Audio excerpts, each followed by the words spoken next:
The Texas sun beat down mercilessly on the cracked asphalt of Oak Ridge High School's parking lot as Isabella Martinez stepped out of her father's weathered Ford pickup truck. At 17, she had learned to make herself invisible, a skill that had served her well in the three schools she'd attended over the past 2 years. Her long, dark hair was pulled back in a simple ponytail, and her clothes were deliberately unremarkable: faded jeans, a plain gray t-shirt, and worn sneakers that had seen better days. "Remember what we talked about, Bella?" her father Diego said through the open window, his voice carrying the weight of too many fresh starts and broken promises.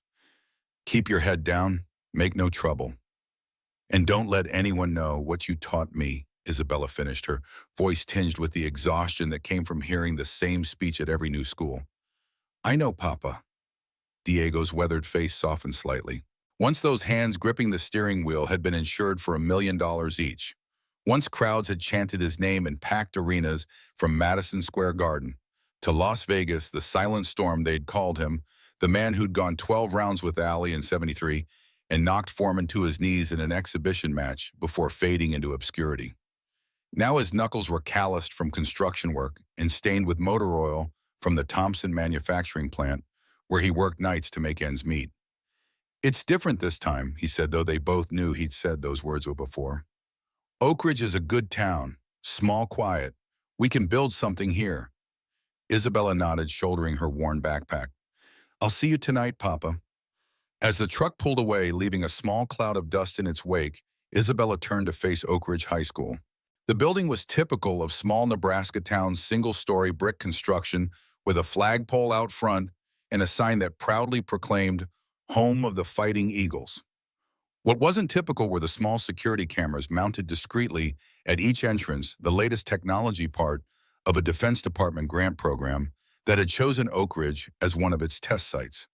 Students were already gathering in the parking lot, their voices creating a familiar buzz of teenage energy that Isabella had learned to navigate carefully. She made her way toward the main entrance, keeping her eyes down and her movements purposeful. The key to surviving a new school was to avoid attention entirely, at least until you figured out where you fit in the ecosystem. Isabella had learned that lesson the hard way in Chicago, where a single moment of lost control had cost her family everything they'd built. The hallways of Oak Ridge High were lined with the usual mixture of motivational posters and trophy cases. Isabella noted the exits, the blind spots, the places where trouble might find you if you weren't careful. These were habits her father had taught her, without meaning, to the constant awareness that had kept him alive in the ring and out of it. The main office was a small, cramped space that smelled of coffee and copy toner. A tired-looking secretary with graying hair looked up from her computer as Isabella approached. "You must be Isabella Martinez," the woman said, consulting a file folder. "I'm Mrs. Jenkins. Welcome to Oak Ridge High." The warmth in her voice was genuine, and Isabella felt some of the tension in her shoulders ease. "Thank you, ma'am. Your first class is AP History with Mr. Thompson in room 142. Here's your schedule and locker assignment." Mrs. Jenkins handed over a packet of papers. "If you need anything, don't hesitate to ask. And Principal Wilson would like to see you before lunch just to welcome you officially." Isabella nodded, tucking the papers into her backpack. As she studied her schedule, she became aware of a commotion in the hallway outside the office. Through the glass walls, she could see a crowd of students gathering near the lockers, their voices growing louder with excitement. Against her better judgment, she found herself moving toward the disturbance. The scene that greeted her was depressingly familiar. Three large boys had cornered a much smaller student against a bank of lockers, their body language predatory and confident. The victim was a painfully thin boy with sandy brown hair and wire-rimmed glasses that sat askew on his narrow face. His books were scattered across the floor, and he held a calculator protectively against his chest. The leader of the three was a massive boy who looked like he'd been held back a year or two. His Letterman jacket bore the name Baker, and enough patches to indicate he was someone important in the school's hierarchy. His two companions flanked him like loyal attack dogs, feeding off his energy. "Come on, Reed," Baker sneered, his voice carrying the particular brand of cruelty that Isabella had encountered in every school she'd attended. "We know you've been messing around with the school's computer system. All we want is for you to make a few adjustments to our grades, nothing major." The thin boy Reed shook his head vigorously. "I haven't done anything illegal. I just helped maintain the library computers. I don't have access to grades, and even if I did, I wouldn't change them. Wrong answer, Baker said, placing a meaty hand on Reed's chest and shoving him harder against the lockers. You see, my dad expects me to maintain a certain GPA to keep my scholarship prospects alive. And what my dad expects, my dad gets. Isabella felt something cold and familiar stir in her chest. She recognized the look in Reed's eyes, the same helpless fear she'd seen in her own reflection too many times before her father had taught her to fight back. Her muscles tensed involuntarily, years of training causing her body to automatically assess the threats and calculate the most efficient ways to neutralize them. The second bully, a stocky boy with acne scars and cruel eyes, decided to escalate the situation. Maybe we need to help you understand how things work around here, he said, pulling back his fist in preparation for a punch to Reed's stomach. That was when Isabella's carefully maintained control finally snapped. Moving with a fluidity that seemed almost supernatural to the watching students, Isabella flowed through the crowd like water finding its level. Her father had taught her that the element of surprise was worth more than size or strength, and she used it now to devastating effect. The stocky boy's punch never landed. Isabella intercepted his wrist with one hand while simultaneously striking a pressure point on his forearm with two fingers. The nerve cluster she targeted caused his entire arm to go numb, and his expression shifted from cruel confidence to shocked confusion. What the hell? Baker began, but Isabella was already moving. She pivoted, using the stocky boy's momentum to spin him around while driving her elbow into his solar plexus. The strike was perfectly calibrated, hard enough to completely wind him and send him to his knees, but not so hard as to cause permanent damage. He collapsed to the floor, gasping for air. The third bully, a lanky boy who had been hanging back and enjoying the show, suddenly found himself face to face with this small girl who had appeared from nowhere. He had at least 8 inches and 60 pounds on her, but something in her dark eyes made him take an instinctive step backward. You want to pick on someone? Isabella asked quietly, her voice carrying an edge that made several nearby students step back. Pick on me. The lanky boy looked around desperately for support but found none. His two friends were either on the ground or nursing injured limbs, and the crowd of students who had been watching the bullying with passive interest were now staring at Isabella with a mixture of awe and terror. Baker, however, was not ready to back down. His reputation as the toughest guy in school was built on intimidation and the protection his father's position provided. He wasn't about to let some new girl make him look weak. You just made the biggest mistake of your life, he growled, cracking his knuckles in what he clearly thought was an intimidating display. I don't know who you think you are, but round here my family runs things. My dad's the sheriff, and he doesn't take kindly to troublemakers. Isabella's expression didn't change, but her stance shifted slightly. Those who knew anything about fighting would have recognized the subtle transformation as she moved into a combat-ready position. Your dad's not here right now, she said simply. Baker charged at her with all the subtlety of an angry bull, his massive fists swinging in wild haymakers that would have seriously injured anyone they connected with. But Isabella wasn't there to be hit.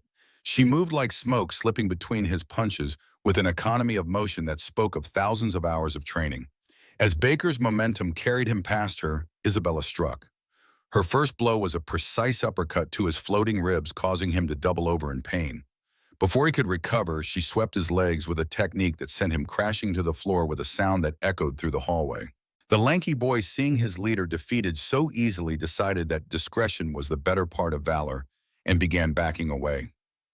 But Isabella wasn't finished. Where are you going? She asked, her voice carrying a note of genuine curiosity. Weren't you just enjoying watching your friends hurt someone who couldn't fight back? Look, I didn't actually do anything, the boy stammered. I was just standing here. Standing here and doing nothing while someone was being hurt, Isabella corrected. That makes you just as guilty. She moved toward him with the same fluid grace she had displayed throughout the fight, and the boy panicked. He swung a desperate punch at her face, putting all his weight behind it in a last-ditch effort to save himself. Isabella caught his wrist effortlessly, her small hand closing around it like a steel trap. With a slight twist that applied pressure to exactly the right point, she forced him to his knees. Apologize, she said simply. I'm sorry, he gasped, tears streaming down his face. I'm really sorry. Please let go. Isabella held him for a moment longer, making sure the lesson was firmly learned, then released him. He scrambled backward before climbing to his feet and fleeing down the hallway. The entire confrontation had lasted less than 2 minutes, but it had completely transformed the atmosphere in the hallway. Students who had been moving with purpose were now standing frozen, staring at this small girl who had just single-handedly defeated three of the school's most feared bullies without breaking a sweat. Baker was slowly climbing to his feet, his face red with humiliation and rage. "This isn't over," he snarled, pointing a shaking finger at Isabella. "You have no idea who you just messed with. When my dad hears about this, your dad will hear that three boys were picking on someone half their size and a girl had to step in to stop it." Isabella interrupted. "I'm sure he'll be very proud." For the first time, Baker noticed that several students had been recording the fight on their phones. His face went from red to white as he realized that his humiliating defeat was already being uploaded to social media. As the crowd began to disperse, Isabella finally turned her attention to the boy she had protected. Reed was still pressed against the lockers, staring at her with an expression of complete bewilderment. His glasses had been knocked askew during the confrontation, and he pushed them up his nose with a trembling hand. "Are you okay?" Isabella asked, her voice gentle in a way that seemed impossible given what she had just done to his tormentors. Reed opened his mouth several times before any sound came out. How did you?" He shook his head as if trying to clear it. "Thank you," he finally managed to whisper. Isabella knelt down and began gathering his scattered books, noting the titles Advanced Calculus, Computer Programming, Physics, and what appeared to be a book on electrical engineering. "You're taking some serious courses," she observed. "Most people think it's weird." Reed said, his voice growing stronger as he focused on something familiar. "That I study this stuff instead of, normal things." "I think it's impressive," Isabella said, sincerely handing him the books. "I'm Isabella Martinez, by the way. I just transferred here." "Nathan Reed," he replied automatically, then seemed to realize what he had said. "But you probably already figured that out from Baker yelling my name while he threatened me." Isabella's expression darkened slightly at the reminder of the bullying. "Has that been going on for long?" Nathan adjusted his glasses nervously. "Pretty much since I started here 2 years ago. Johnny Baker and his friends think they own the school because their families run the town. And they kind of do, honestly." "Not anymore," Isabella said with quiet confidence that sent a shiver down Nathan's spine. The warning bell rang, indicating that first period was about to begin. Students began moving more urgently toward their classrooms, and Isabella realized she was about to be late for her very first class. "I have to get to AP History," she said, checking her schedule. "Room 142. Nathan's face lit up. "That's my first period, too. Mr. Thompson is actually really cool, even though his class is super hard. I can show you the way if you want." As they walked together through the hallways, Isabella became acutely aware of the stares following them. Word of the fight was already spreading, and she could hear whispered conversations that stopped abruptly when she looked in their direction. "Everyone's looking at us," Nathan murmured nervously. "Let them look," Isabella replied. "Maybe seeing you with someone who stood up for you will make them think twice before they decide to mess with you again." They reached room 142 just as the final bell was ringing. Mr. Thompson, a middle-aged man with kind eyes and graying hair at his temples, looked up from his desk as they entered. "Ah, you must be our new student," he said with a warm smile. "Isabella Martinez, correct. Welcome to AP History." "Thank you, sir," Isabella replied, grateful for the normality of the interaction. "Nathan, would you mind showing Miss Martinez to an empty seat?" Nathan led her to a desk near the back of the classroom, and Isabella was grateful for the relative anonymity it provided. However, she quickly realized that anonymity was going to be impossible after what had happened in the hallway. Several students kept turning around to stare at her, their expressions ranging from admiration to fear to simple curiosity. As Mr. Thompson began his lecture on the Cold War and its impact on American society, Isabella found herself stealing glances at Nathan. Now that she wasn't focused on protecting him from immediate physical harm, she had a chance to really observe him. He was incredibly thin, with pale skin that suggested he spent most of his time indoors. His hair was perpetually messy in a way that seemed more careless than stylish, and his clothes were clean, but obviously inexpensive. But there was something about his eyes that drew her attention. They were intelligent, yes, but there was also a kindness there that she had rarely encountered. When Mr. Thompson asked a particularly challenging question about the complex political factors that had led to the Cuban Missile Crisis, Nathan's hand shot up immediately. It wasn't just about the missiles, he said when called upon. It was about perception and legacy. Kennedy had just weathered the Bay of Pigs disaster and couldn't afford another apparent weakness against the Soviets, especially with midterm elections approaching. The standoff was as much about domestic politics as it was about international security. Mr. Thompson nodded approvingly. Excellent analysis, Nathan. That's exactly the kind of critical thinking I want to see from all of you. History is never as simple as the textbooks make it seem. Isabella felt a flutter of something she couldn't quite identify as she watched Nathan's face light up with pride at the teacher's praise. There was something almost innocent in his joy at being recognized for his intelligence, as if positive feedback was a rare treat in his life. When class ended and students began filing out, Isabella and Nathan gathered their books more slowly. She noticed that several classmates went out of their way to avoid walking too close to their desks. "What's your next class?" Nathan asked as they stepped into the hallway. Isabella checked her schedule. "AP Chemistry with Mrs. Evans." "That's actually my next class, too," Nathan said, his face brightening. "Mrs. Evans is really demanding, but she's fair, and the lab work is actually pretty interesting once you get used to her safety lectures." As they walked toward the chemistry lab, they passed Johnny Baker and his two friends near their lockers. All three boys fell silent as Isabella and Nathan approached, their eyes following the pair with undisguised hostility. Baker's stocky friend was still rubbing his forearm where Isabella had struck the nerve cluster, and his face was pale with residual pain. "This isn't over," Baker muttered as they passed, but he was careful to keep his voice low enough that only his friends could hear. Isabella paused and turned to face him, her expression perfectly calm. "I'm sorry, did you say something?" Baker's jaw worked silently for a moment as he struggled between his desire for revenge and his very fresh memory of being effortlessly defeated. Finally, his survival instincts won out over his pride. "Nothing," he said through gritted teeth. "I didn't say anything." "That's what I thought," Isabella replied pleasantly, then continued walking with Nathan. Once they were out of earshot, Nathan shook his head in amazement. "I can't believe you just made Johnny Baker back shown twice in one day. He's never shown fear of anyone or anything." "Bullies are always cowards at heart," Isabella said matter-of-factly. "They only pick on people they think can't fight back. Show them you're not an easy target and they usually find someone else to bother." "Is that really how it works?" Nathan asked skeptically. "Because in my experience, standing up to bullies just makes them angrier and more determined to hurt you." Isabella considered this as they walked. "You're probably right about that. Most people who try to stand up to bullies don't really know how to fight, so they just make themselves bigger targets. But I'm not most people." There was no boasting in her voice, just a simple statement of fact that somehow made it even more impressive. Nathan found himself wondering about her background, about what kind of training could give someone her age such complete confidence in her ability to handle any threat. Chemistry class passed in a blur of laboratory procedures and molecular formulas. Mrs. Evans paired Isabella with Nathan for the lab work, and they quickly fell into an easy rhythm, his methodical precision complementing her intuitive approach to problem solving. By the end of the period, they had produced the best results in the class, earning a rare nod of approval from the stern teacher.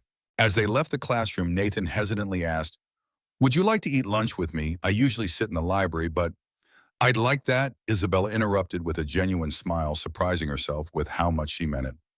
The library was a quiet sanctuary compared to the chaotic cafeteria. Nathan led her to a secluded corner table, bathed in sunlight from a tall window. As they ate Nathan's carefully packed lunch contrasting with Isabella's hastily purchased cafeteria sandwich, conversation flowed easily between them. "How did you learn to fight like that?" Nathan finally asked, his curiosity overcoming his natural caution. Isabella measured her response carefully. "My father taught me. He believes everyone should know how to protect themselves." "That move you used on Baker's friend, the pressure point thing, that's not standard self-defense," Nathan observed. "My father was a professional fighter once," Isabella admitted. "He taught me techniques most people never learn." Before Nathan could inquire further, Johnny Baker's voice cut through the library's quiet atmosphere. "Well, well, the psycho new girl and her pet nerd having a romantic lunch together." The librarian looked up sharply. Mr. Baker, this is a quiet zone. Sorry, Mrs. Patterson, Baker replied with fake politeness. Just welcoming our new student. His eyes, however, remained fixed on Isabella with undisguised malice. Isabella remained seated, but Nathan could see the subtle shift in her posture, the same combat readiness he'd witnessed that morning. I did some research during class, Baker continued, lowering his voice to avoid the librarian's attention. Your family left Chicago pretty suddenly, didn't they? No proper transfer paperwork, no forwarding address. Almost like you were running from something. Isabella's face remained impassive, but Nathan noticed a flicker of concern in her eyes. My dad's the sheriff, Baker pressed, sensing vulnerability. One phone call from me and he starts asking questions about your father's past. I wonder what he'd find. Leave her alone, Nathan said, standing up with unexpected courage. Baker laughed. Look at this. The nerd thinks he can protect his girlfriend. He stepped closer to Nathan, using his size to intimidate. You'll have your psycho girlfriend beat me up again. Except she can't, because now I know how to hurt her where it really counts. To everyone's surprise, Nathan stepped between Baker and Isabella. If you want to threaten her family, you'll have to go through me first. Baker pulled back his fist, but Isabella was faster. She caught his wrist in an iron grip, applying pressure to a nerve point that brought the larger boy to his knees. Here's what's going to happen, she said calmly. You're going to leave Nathan alone. You're going to leave me alone. And you're going to forget whatever you think you know about my family. You can't, Baker gasped. I can, Isabella interrupted, because while you were researching my family, I was learning about yours. Your father's department has some interesting accounting discrepancies. Your mother's relationship with her tennis instructor seems rather intense. And those car parts in your garage, I don't think they were legally acquired. Baker's face drained of color. How did you back? Information is power, Isabella said, releasing his wrist. Stay away from us, and what I know stays with me. Come after either of us again, and everyone in town learns your family's secrets. Baker retreated, his friends helping him up. This isn't over, he muttered, but the threat sounded hollow even to his own ears. Yes, it is, Isabella replied with finality. After Baker left, Nathan stared at Isabella with a mixture of awe and curiosity. How did you know all that about his family? Isabella smiled slightly. I didn't. I made educated guesses. Guilty people always assume you know more than you do. Nathan's admiration was palpable. You're incredible. I'm in trouble, Isabella corrected. The librarian is calling the principal right now. Principal Wilson's office was a study in contrast, military precision in the arrangement of furniture, but warm personal touches in the photographs and books that lined the shelves. The woman herself matched her surroundings, silver-haired and ramrod-straight in posture, but with intelligent eyes that assessed Isabella with surprising warmth. Miss Martinez, Wilson said, gesturing to a chair. Quite a first day you're having. Yes, ma'am, Isabella replied neutrally. In most schools, physically subduing 3 students would result in immediate suspension, Wilson continued. However, given the circumstances and multiple witnesses confirming you were defending Mr. Reed, I'm inclined toward leniency. This time. Isabella blinked, surprised by the unexpectedly reasonable response. That said, Wilson continued, I am calling your father and you'll serve detention this week. Violence, even justified, cannot be our standard response to conflict. I understand. Isabella nodded. Wilson leaned forward slightly. Now tell me about Chicago. The question caught Isabella off guard. Ma'am, your previous school, your father's work, why you left so suddenly? Wilson's penetrating gaze never left Isabella's face. I like to know my students, especially those with unusual skills. Isabella felt a chill. There was something in Wilson's manner, a precision to her questions, that reminded her of federal agents who had interviewed her father after his career-ending controversial fight. There's not much to tell, Isabella said carefully. My father worked construction. When jobs dried up, we moved here. Wilson studied her for a long moment. The Thompson manufacturing plant that is lucky to have someone of your father's caliber. Diego the Silent Storm Martinez was quite a force in his day. Isabella's muscles tensed involuntarily. No one in Oak Ridge was supposed to know about her father's boxing career. They had been careful to use only his legal name on all paperwork. You know who my father is? Isabella stated flatly. I make it my business to know who enters my town. Wilson replied, her voice lowering, especially when they have connections to certain organizations in Chicago. Isabella's heart raced, but she kept her expression neutral. My father left that life behind. We came here for a fresh start. I believe you, Wilson said, leaning back, but not everyone will. Oak Ridge may seem like a sleepy Midwestern town, but we have our own history, our own secrets. People here value their privacy, and they don't take kindly to outsiders bringing trouble. We're not looking for trouble, Isabella insisted. No one ever is, Wilson replied. But trouble has a way of finding those who know how to handle it. She paused, like you demonstrated this morning. Wilson seemed to come to a decision. I'm going to give you some advice. Look beyond the surface of Oak Ridge. This town wasn't chosen randomly for those security cameras outside. Nothing here is quite what it seems, including many of the people. I don't understand. You will, Bonnie, Wilson said with certainty. In the meantime, try to resolve conflicts without breaking any more wrists. Johnny Baker may be a bully, but his father is a powerful man in this community. Isabella nodded slowly, processing the warning. Yes, ma'am. Good, Wilson said, her demeanor shifting back to that of a typical high school principal. Now I believe you have algebra next period. Isabella stood to leave but paused at the door. Principal Wilson, how did you know about my father, about Chicago? Wilson's smile was enigmatic. I wasn't always a high school principal, Miss Martinez. In the 60s, I worked for the Department of Education under Kennedy. You learn to spot patterns, to recognize certain types of people. She paused, studying Isabella intently. Your father was notable in his field, and you have your mother's bearing. Maria was always impossible to intimidate. Isabella froze, her hand tightening on the doorknob. You knew my mother. Another time, perhaps, Wilson said, returning her attention to papers on her desk in a clear dismissal. For now, focus on your studies and staying out of trouble. The rest of the school day passed in a blur of new teachers, unfamiliar classrooms, and constant whispers wherever Isabella went. By the final bell, she felt emotionally drained but strangely exhilarated. When she emerged from the building, Nathan was waiting by the front steps. I thought maybe I could show you around town a bit, he offered shyly. There's not much to see, but it might help you get your bearings. As they walked, Isabella noticed a black sedan with tinted windows parked across from the school engine idling. Nathan, she said quietly, don't look now, but I think someone's watching the school. Nathan didn't turn his head. Black sedan, government plates. Isabella's eyebrows rose in surprise. How did you know? They show up sometimes, he replied with forced casualness. No one knows who they are, but my dad says they're connected to the old military installations. They never talk to anyone, just watch. And people just accept that strange men watching a high school. Nathan shrugged. It's been happening for years. Most people don't even notice anymore.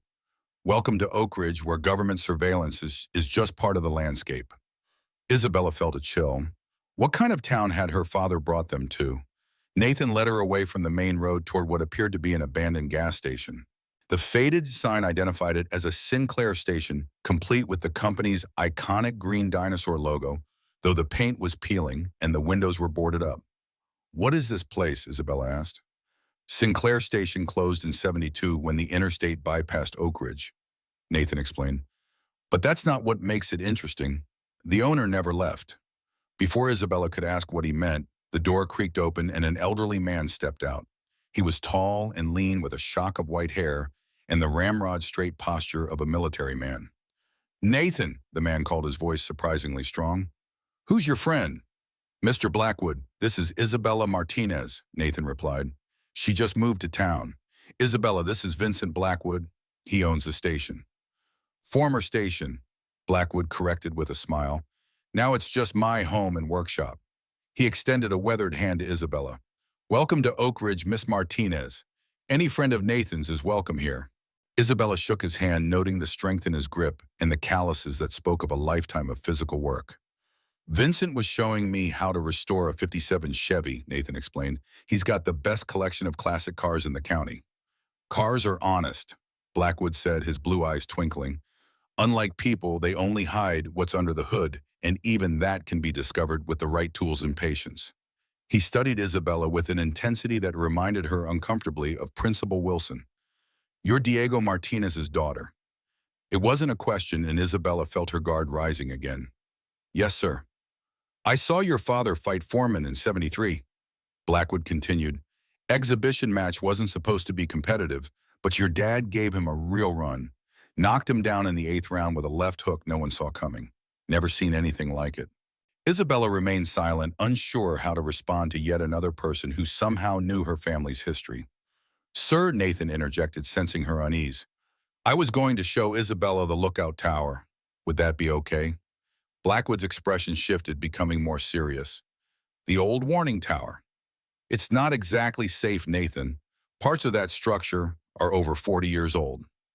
"We'll be careful," Nathan promised. "I just want to show her the view." Blackwood seemed to consider this for a moment, then nodded slowly. "All right, but stay on the marked path and don't try to enter any of the sealed areas. Some of those old bunkers still have active security systems." "Yes, sir," Nathan agreed quickly. "Come on, Isabella." As they turned to leave, Blackwood called after them. "Miss Martinez, tell your father Vincent Blackwood says hello. We have mutual acquaintances from his Chicago days. He'll know what I mean." Isabella nodded, fighting to keep her expression neutral, despite the alarm bells ringing in her head. First Principal Wilson, now this strange man living in an abandoned gas station. How did everyone in this town seem to know about her family's past? As they walked away from the station and toward a wooded area behind the property, Isabella grabbed Nathan's arm. "Nathan, what's going on here? How does everyone in this town know about my father?" Nathan looked genuinely confused. "I don't know. I've never heard Mr. Blackwood mention professional boxing before, and I had no idea Principal Wilson knew your mother. It's weird." "Weird doesn't begin to cover it," Isabella muttered. "My father chose Oak Ridge because it was supposed to be anonymous, off the grid, a place where no one would know us or our history." "Maybe that's exactly why everyone seems to know," Nathan suggested thoughtfully. "Think about it. A town with Cold War military connections, mysterious government agents still showing up regularly, people like Wilson and Blackwood who clearly have backgrounds they don't talk about. What if Oak Ridge isn't just some random Nebraska town? What if it's something else entirely?" They followed a narrow path into the woods, gradually climbing upward until they reached a clearing dominated by a steel tower that rose nearly 100 feet into the air. The structure was weathered but solid, with a small, enclosed observation platform at the top and a series of metal ladders leading up to it. "This is it," Nathan said with pride. "Not many people know it's still accessible. The government officially decommissioned it in '78, but they never tore it down." Before Isabella could respond, the sound of a vehicle approaching caught their attention. Nathan's expression changed instantly from excitement to alarm. "Someone's coming," he whispered. "No one ever comes out here except me and occasionally Mr. Blackwood." They quickly ducked into a small concrete bunker near the tower's base, leaving the door ajar just enough to observe. The black sedan from the school pulled into the clearing, and two men in dark suits emerged. "This is it," the younger man said, his voice carrying in the quiet clearing. "The primary relay point, just like Wilson said." "Seems abandoned," the older man replied. "You sure this is the right location, Garcia?" "Positive, sir. According to the files, this tower was part of Project Silo. The equipment may be gone, but the infrastructure should still be intact." "And you think Martinez knows about this, about what's buried here?" Isabella felt Nathan tense beside her at the mention of her last name. "Not directly," Garcia responded, "but his former associates certainly do. That's why they've been circling Oak Ridge for the past month. Once they realized he was coming here, they put the pieces together." "So Martinez is bait," the older man mused. "Whether he knows it or not." "That's Wilson's theory," Garcia confirmed. "The question is whether his daughter is involved.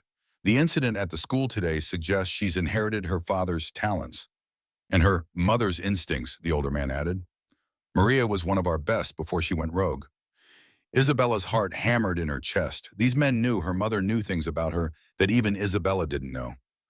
"We should put surveillance on both of them," Garcia suggested. "If the network is planning to make a move, they'll likely approach Martinez first." "Agreed. And the Reed boy Wilson seems to think he's important to this somehow." Garcia shrugged. The father worked for NASA during the Apollo era, had clearance for some classified projects. The kid's apparently some kind of computer prodigy. Could be coincidence, could be connected. Better safe than sorry. The men returned to their car and drove away, leaving Isabella and Nathan staring at each other in the dim light of the bunker, both struggling to process what they had overheard. Nathan, Isabella whispered urgently, what the hell is going on? Who were those men? What is Project Silo, and how is my family connected to all of this? Nathan's face was pale. I don't know, he admitted, but I think we've just stumbled into something much bigger than high school bullies. They mentioned the network, Isabella said, the name sending a chill down her spine. That's what my father called the organization he used to work for in Chicago, the people he's been running from. And they mentioned my dad too, Nathan added, his voice tight with worry. Said he worked for NASA, which is true, but I've never heard anything about classified projects. Isabella leaned against the cold concrete wall, trying to process everything they'd heard. Those men know Principal Wilson. They said she has a theory about my father being bait, and they know about the fight at school today already. The cameras, Nathan said suddenly. The new security system. What if it's not just for school safety? What if someone's using it to monitor specific students? The possibility hung between them, disturbing in its implications. We need to know more, Isabella decided. About Project Silo, about this network, about why everyone in this town seems to know my family's secrets. Nathan nodded slowly. I might be able to help with that. I have access to certain systems, computer systems. Isabella studied his face in the dim light. Baker accused you of hacking the school's computers. I didn't change any grades, Nathan said quickly. But yes, I've explored the school's network. It's surprisingly extensive for a small-town high school, and it connects to other systems, town records, police databases, even some government servers. You're a hacker, Isabella said, not as an accusation, but as a realization. Nathan shrugged self-consciously. I prefer security enthusiast. I don't damage anything or steal information. I just look around. My dad taught me the basics when I was 10, and I've been teaching myself ever since. Isabella found herself smiling despite the seriousness of their situation. So I'm not the only one with hidden talents. The quiet, bullied computer nerd is actually a skilled hacker. And the new girl who keeps to herself is actually a trained fighter. Nathan countered with a small smile of his own. Seems like we both have our secrets. Secrets that somehow connect to whatever is going on in Oak Ridge. Isabella added, her expression becoming serious again. Nathan, I think we need to help each other figure this out. My father might be in danger, and based on what those men said, your family might be involved too. Nathan took a deep breath, then nodded decisively. I'm in, but we need to be careful. If these people are as dangerous as they seem, we can't just start asking questions openly. Agreed, we'll need to be strategic, Isabella said, thinking like her father had taught her. Information gathering first, then analysis, then action. No confrontations until we know exactly what we're dealing with. I can start digging into the digital side tonight, Nathan offered. School records, town history, anything connected to Project Silo or the network. And I'll try to get information from my father, Isabella added, though he's not exactly forthcoming about his past. They emerged from the bunker, cautiously checking to make sure the men hadn't returned. The clearing was empty, save for the tower standing sentinel against the darkening sky. As they began making their way back toward town, Isabella felt a strange mixture of fear and exhilaration.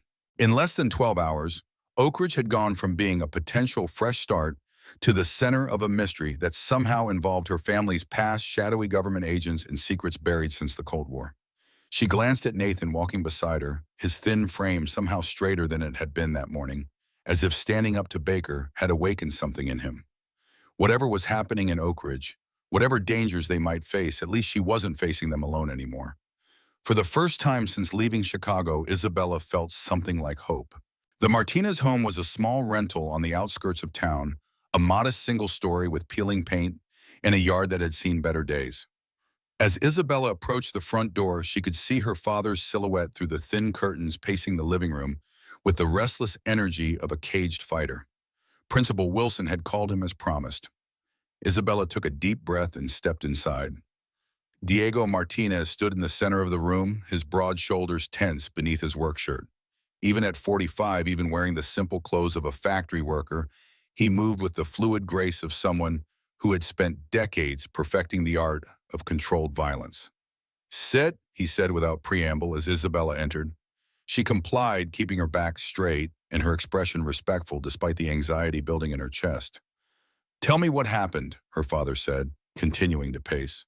"All of it." Isabella recounted the events of the day as accurately as she could, from the initial bullying incident through her confrontations with Johnny Baker. She left out the strange conversations with Principal Wilson and Vincent Blackwood and everything about the men at the lookout tower. Some instinct told her to keep those details to herself, at least for now. Diego listened without interruption, his expression growing darker with each detail. "3 boys," he said when she finished. "You fought 3 boys on your first day at a new school." "I defended someone who couldn't defend himself," Isabella corrected.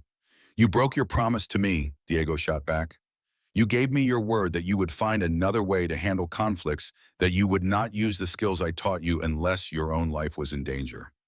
"What was I supposed to do?" Isabella demanded, her own frustration finally breaking through.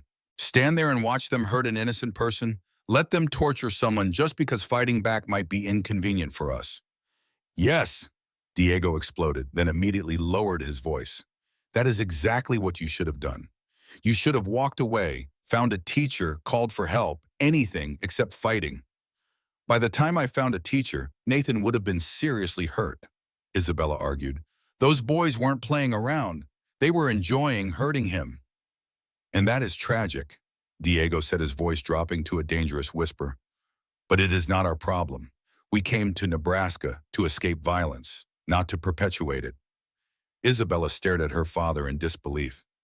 "You taught me to fight specifically so I could protect people who couldn't protect themselves.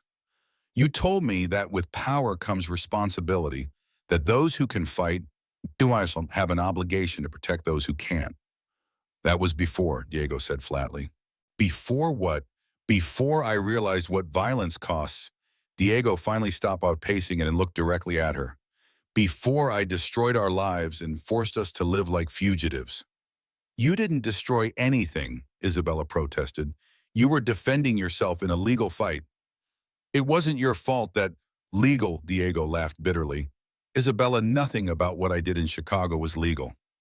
The underground circuit, the money laundering, the connections to the syndicate, none of it. I told myself I was just trying to provide for you after your mother died. But the truth is I became addicted to the violence. I enjoyed hurting people." Isabella felt the world tilt around her as she processed this revelation. "You never told me any of that." "Because I was ashamed," Diego admitted. "Because I realized that I had turned into exactly the kind of man I had originally learned to fight against. And because I saw that same potential for violence in you." "I'm nothing like that," Isabella said firmly. "Today, I used exactly the amount of force necessary to stop those boys from hurting Nathan. I didn't enjoy it, and I didn't hurt them any more than I had to." "Today," Diego repeated. "But what about tomorrow? What happens when someone pushes you a little harder, makes you a little angrier? What happens when controlling your temper becomes difficult?"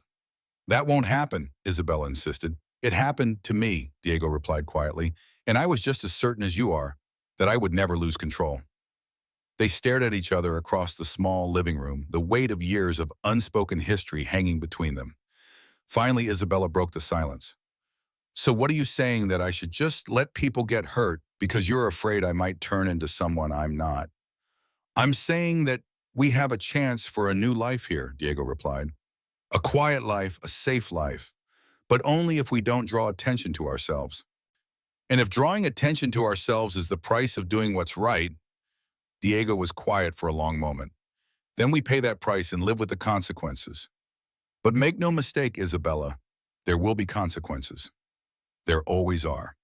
As if summoned by his words, a knock sounded at the front door.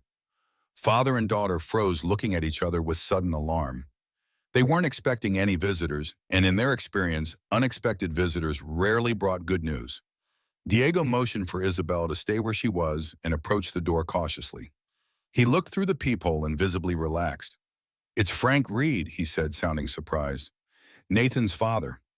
Diego opened the door to reveal a tall, lean man in his 50s with graying hair and the same kind eyes as his son. He was wearing work clothes stained with motor oil, and his hands bore the calluses of someone who worked with tools daily. Mr. Martinez, Frank Reed asked, extending his hand. I'm Frank Reed, Nathan's father. I hope I'm not interrupting anything. Not at all, Diego replied, shaking the man's hand. Please come in. This is my daughter, Isabella. Frank nodded to Isabella with a warm smile. Nathan's told me all about what you did for him today. I wanted to thank you in person. It was nothing, Isabella said automatically. No, Frank insisted, his voice suddenly fervent. It wasn't nothing. My son has been tormented in those boys for 2 years, and not a single person in that school has ever stood up for him, not students, not teachers, not administrators, until you. Diego glanced at Isabella, his expression unreadable. Please sit down, Diego offered, gesturing to their worn couch. Can I get you something to drink, water, coffee? Water would be fine, thank you, Frank said, settling onto the couch. As Diego went to the kitchen, Frank leaned toward Isabella. Nathan told me what happened after school too, the men at the tower, what they said about both our families. Isabella's eyes widened. He wasn't supposed to. It's okay, Frank assured her. Nathan and I don't have secrets, especially not about this. He was right to tell me, and I'm glad he did. We need to talk about what's happening in Oak Ridge. Diego returned with glasses of water, handing one to Frank. What's this about Oak Ridge, he asked, his tone casual, but his eyes sharp with suspicion. Frank took a sip of water, then set the glass down carefully. Mr. Martinez. Diego, please. Diego, then. I don't believe in coincidences, especially not in this town. Your arrival here, the immediate connection between our children, the surveillance, none of it is random. Diego's posture shifted subtly, the boxer in him preparing for a threat. What are you suggesting? I'm suggesting that someone wanted you in Oak Ridge, Frank said bluntly. Someone made sure you found work at Thompson Manufacturing, made sure this house was available for rent, probably even made sure Isabella ended up in the same classes as Nathan. That's absurd, Diego scoffed, but Isabella could see the uncertainty in his eyes. Why would anyone go to such lengths? Because of what you know, Frank replied, or what they think you know about the network. Diego went completely still, the glass in his hand frozen halfway to his lips. How do you know that name?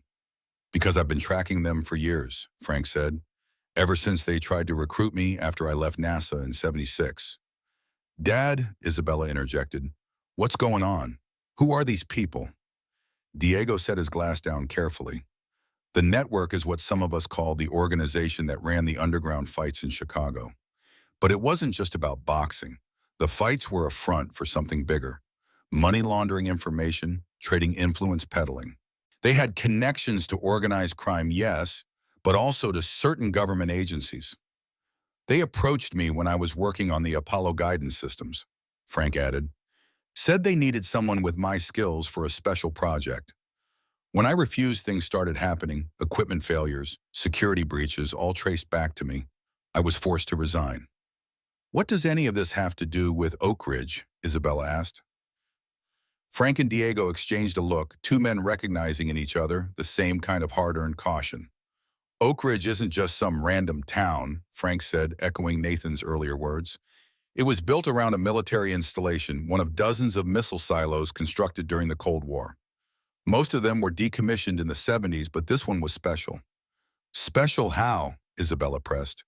It housed Project Silo, Diego said quietly, surprising both Isabella and Frank. A weapons development program that officially never existed. Frank stared at Diego. You know about Project Silo? Only rumors, Diego admitted. Whispers I heard during my time with the network. They were obsessed with finding something called the Silo Keys access codes, or physical keys, I was never sure. They believed they were hidden somewhere in Oak Ridge.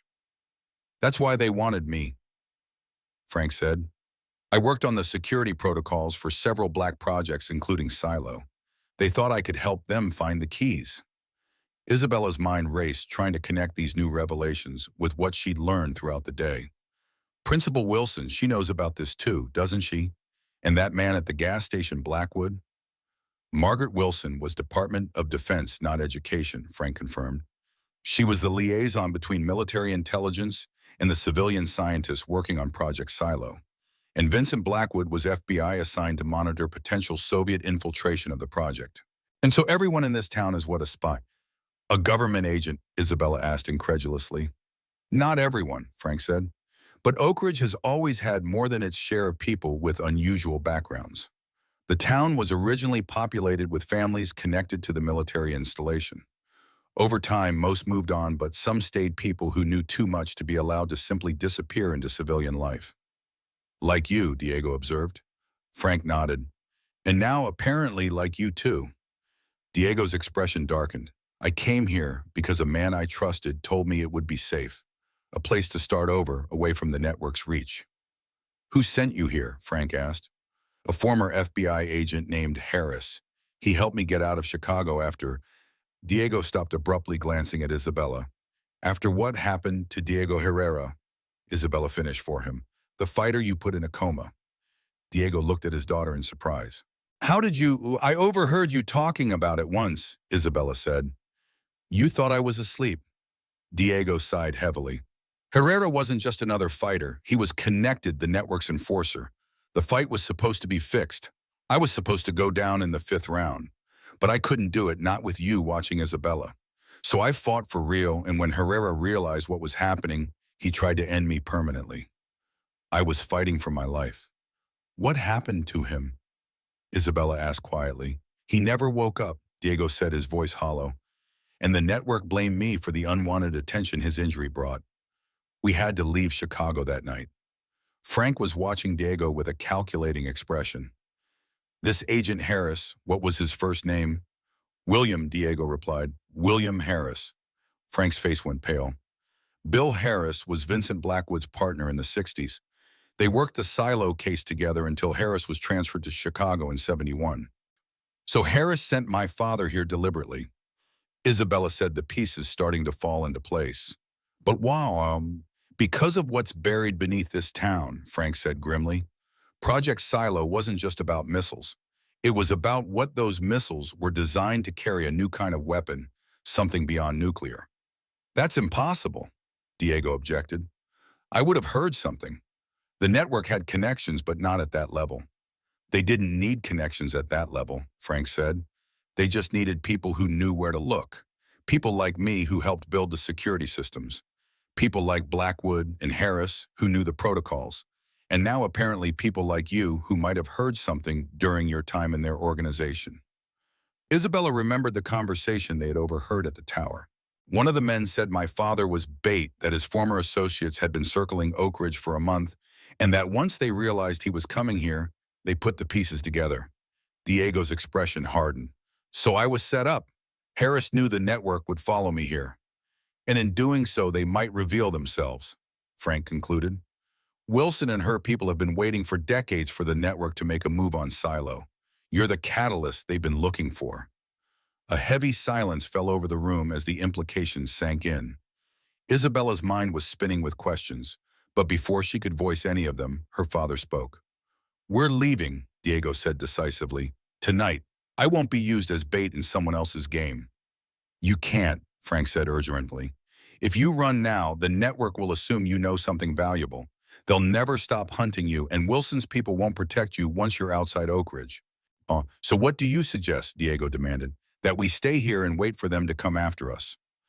I suggest we work together, Frank replied calmly. I have resources, secure communications, access to certain systems. Nathan has skills that could be invaluable. And your daughter has already proven she can handle herself in a confrontation. Leave Isabella out of this, Diego snapped. Dad, Isabella interjected firmly, I'm already in this. Those men at the tower mentioned me specifically. They know who I am, what I can do. And they mentioned Mom, too. Diego's head snapped up. What did they say about your mother? Isabella hesitated, uncertain how her father would react. They said she was one of their best before she went rogue. And Principal Wilson said she knew. Mom, too, said I have her bearing. Diego sank into a chair, his face ashen. Maria, he whispered, they're still looking for what she took. What who took? What are you talking about? Isabella demanded. Diego looked up at his daughter, his eyes filled with a mixture of sorrow and resolve. Your mother wasn't killed in a car accident, Isabella. She was DEA undercover in the network. When her cover was blown, she escaped with evidence about Project Silo, about what was really buried here. Isabella felt as if the floor had dropped out from under her. Mom was a federal agent. All this time you let me believe. I was trying to protect you, Diego insisted. The less you knew, the safer you were. Did it ever occur to you that knowing nothing made me more vulnerable, not less? Isabella shot back, anger burning through her shock. If I'd known the truth, I might have been more careful today. I might have recognized the danger we were in. Frank cleared his throat awkwardly. I hate to interrupt, but if what Diego is saying is true, then the situation is even more serious than I thought. If the network believes your family has information about Silo, they won't be subtle about trying to extract it. What exactly is buried here? Isabella asked, forcing herself to focus on the immediate threat rather than the revelation about her mother. What was Project Silo really about? Frank hesitated, looking to Diego, who nodded slightly. In the simplest terms, it was a doomsday weapon, Frank explained. Not just a bigger bomb, but something designed to end any possibility of retaliation. The details are still classified, but the concept was to create a weapon that could disable all electronic systems across an entire continent, a complete technological blackout. An EMP, Isabella asked, remembering a term from science class. Much more sophisticated, Frank said. An EMP affects a limited area and doesn't penetrate hard in military systems. This was designed to overcome those limitations to penetrate any shielding, disable any circuit, no matter how well protected. But that's, Isabella struggled to find the right word. Apocalyptic, Diego finished for her, which is why it was officially abandoned in 1978. The scientists involved were reassigned, the documentation was destroyed, and the prototype was supposedly dismantled. Supposedly, Isabella caught the qualification. The prototype was never completely disassembled, Frank said quietly. It was too complex, too dangerous to take apart completely. So they buried it, sealed it in the silo under Oak Ridge, behind multiple security layers that would require several key individuals to access. The silo keys, Isabella realized. Exactly. Frank nodded. Physical keys, access codes, biometric signatures, all distributed among people who would never be in the same place at the same time. The ultimate failsafe. And the network wants to find these keys, Diego said, to gain control of the weapon. Not just find them, Frank corrected. They already know where most of them are. What they need is someone who can bypass the security systems completely, someone with intimate knowledge of how they were designed. Someone like you, Isabella said. Maninera. Frank nodded grimly. Or someone like Nathan, who's learned most of what I know about those systems, plus things I never imagined about modern computer security. A cold feeling settled in Isabella's stomach. That's why Baker and his friends were pressuring Nathan today to hack into the school system. They weren't just looking for better grades. The school's network is connected to the town's emergency management system, Frank confirmed, which connects to the old military communications infrastructure. It's a backdoor of sorts. And those boys, are they working for the network? Isabella asked incredulously. Not knowingly, Frank said, but Sheriff Baker might be. He arrived in Oak Ridge just after the project was shut down, supposedly to take over when the previous sheriff retired, but his background never quite added up. Diego stood abruptly. We need to warn Blackwood. If Harris was his partner, he'll want to know what's happening.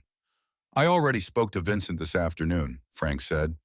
After Nathan told me what happened at the tower, he's reaching out to some of his old contacts in the Bureau. So what do we do now? Isabella asked, looking between the two men.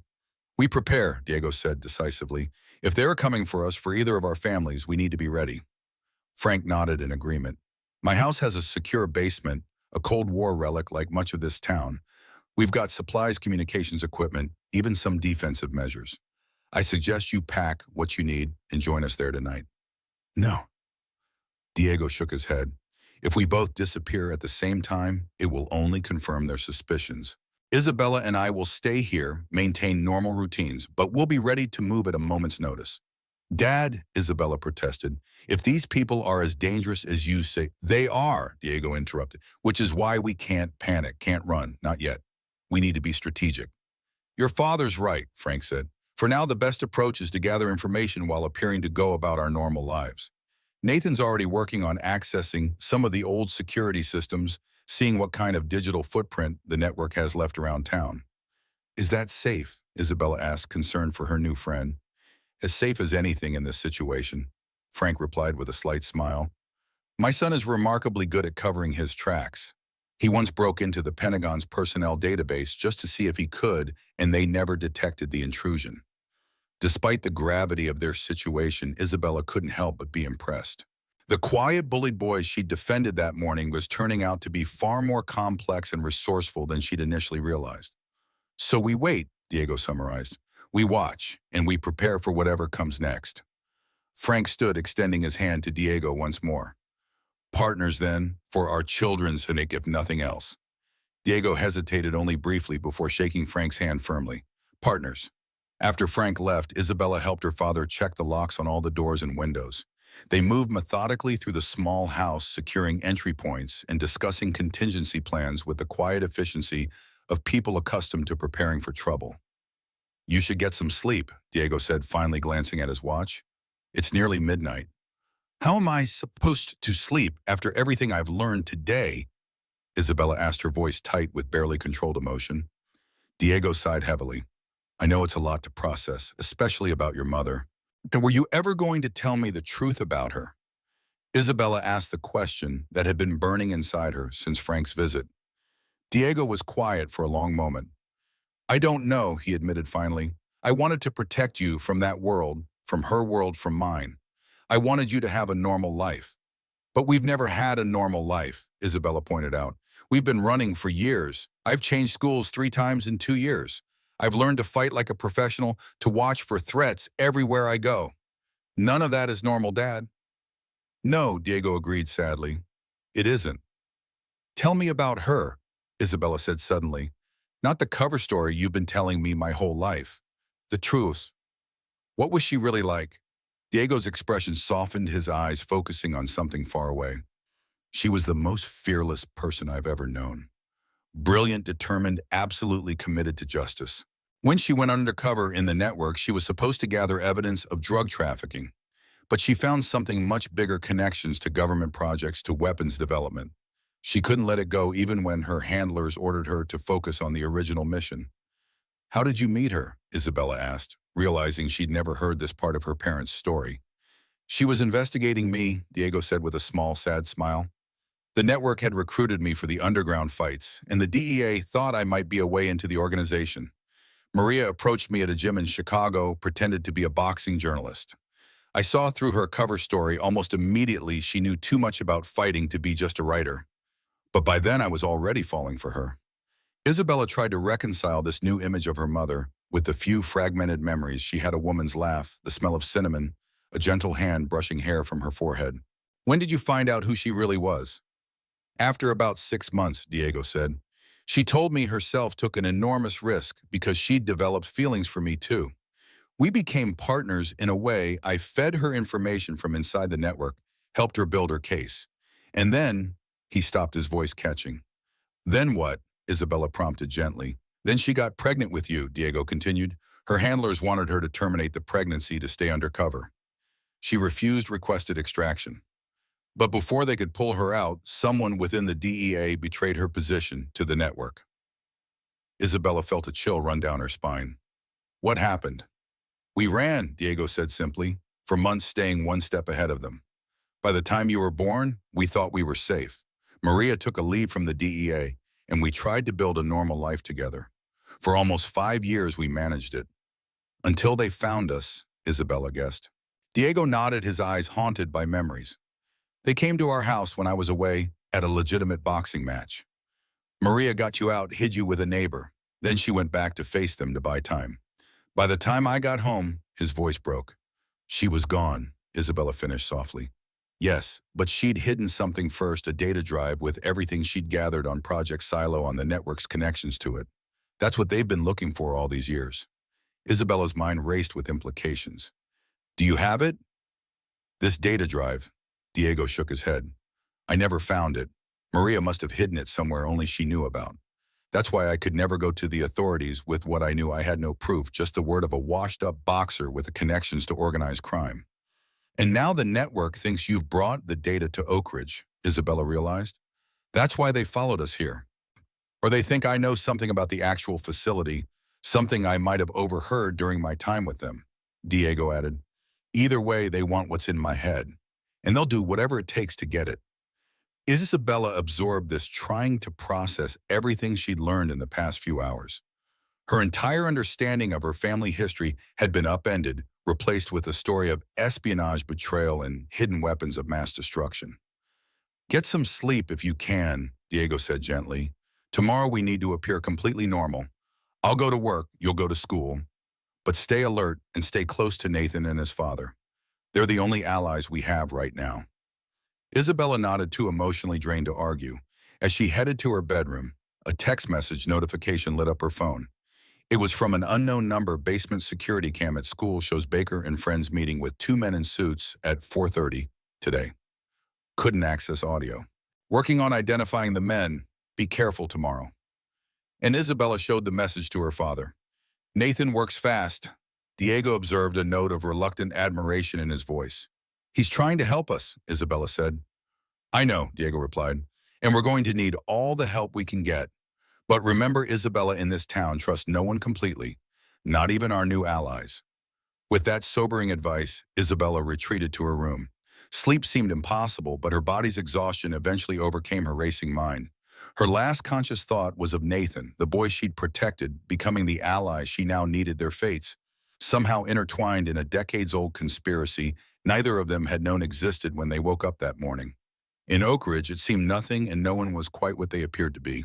The next morning dawned crisp and clear, a perfect Midwestern autumn day that belied the danger lurking beneath Oak Ridge's peaceful surface. Isabella rose early, her body tense with anticipation despite having slept only a few hours. She found her father in the kitchen making coffee with the methodical precision he brought to everything. I've been thinking about what Frank said, Diego remarked as he handed her a mug. About the network making a move soon. You think it'll happen today? Isabella asked, wrapping her hands around the warm ceramic. Diego nodded grimly. If they've been watching us, they know I've spoken with Frank.